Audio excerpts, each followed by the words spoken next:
अस्सलाम वालेकुम। आज बना रही हूँ केक और इसको थोड़ा-सा फ्लेवर देंगे हम खुबानी का। जैसा कि आजकल गर्मियों में खुबानी काफ़ी मज़े की आई हुई है, तो हम इस केक में उसका फ्लेवर देंगे और मज़े का ये सॉफ्ट सा केक बनाएँगे। तो चलिए चलते हैं रेसिपी की तरफ।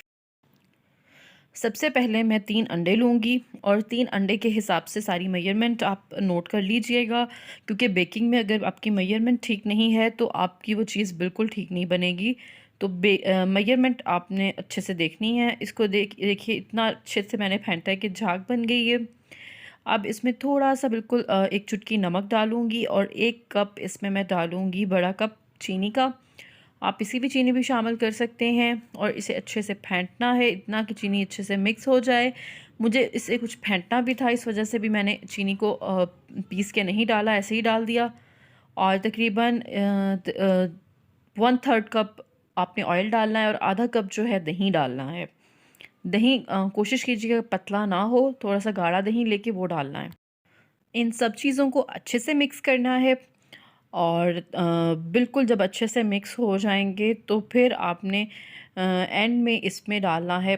ये मैंने खुबानी का जूस था, खुबानी को मैंने थोड़ा सा बॉईल किया था पानी में और फिर से ग्राइंड कर लिया। ये मिक्सचर भी ज़्यादा पतला ना हो तो बेहतर है, गाढ़ा मिक्सचर होना चाहिए। और हल्का सा जर्दा रंग मैंने इसे कलर देने के लिए डाला। ये देखिए कितना अच्छा कलर आ गया है।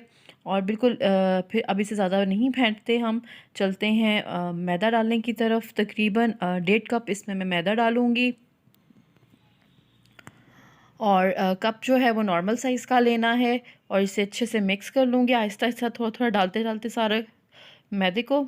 अच्छा व्यूअर्स, अगर आप मेरे चैनल पर पहली दफ़ा आए हैं तो मेरे वीडियो को अगर आप अच्छी लग रही है आपको तो लाइक ज़रूर कीजिएगा और साथ मेरे चैनल को सब्सक्राइब करके घंटी को भी प्रेस कर दीजिएगा। आपके सपोर्ट का शुक्रिया। 1 चम्मच इसमें मैं डालूँगी बेकिंग पाउडर का। अगर छोटा चम्मच है तो आप बेहतर है कि 1.5 चम्मच डाल लें, 1 बड़ा है तो 1 चम्मच ही डालिएगा। इसके बाद खुबानी लेकर मैं इसे हाफ़ करूँगी और इसे इस तरह से नीचे हाफ़ करने के बाद इसे मैं मोल्ड में रखती जाऊँगी। तो ये बहुत अच्छा टेस्ट देंगी। और फिर सारी खुबानी को रखने के बाद मैं इसमें जो मिक्सचर बना के डाला हुआ था वो डाल दूँगी और बस अब इसे करना है बेक। अगर आपने सेम मेजरमेंट फ़ॉलो की तो आपका जो केक है वो बहुत सॉफ्ट और बहुत मज़े का बनेगा। सो मेरी मेजरमेंट्स को ध्यान से आपने नोट करना है। इसे थोड़ा-सा टैप करेंगे ताकि कोई एयर बबल जो हों वो ख़त्म हो जाएँ केक के अंदर। और अब इसे करेंगे बेक। मैं पतीले में से बेक कर रही हूँ नॉर्मल फ्लेम पर। इसे 30 से 40 मिनट के लिए बेक करना है और 30 से 40 मिनट बाद ये केक जो है वो बिल्कुल रेडी हो जाएगा। आप टूथपिक से या किसी स्टिक से चेक कर सकते हैं।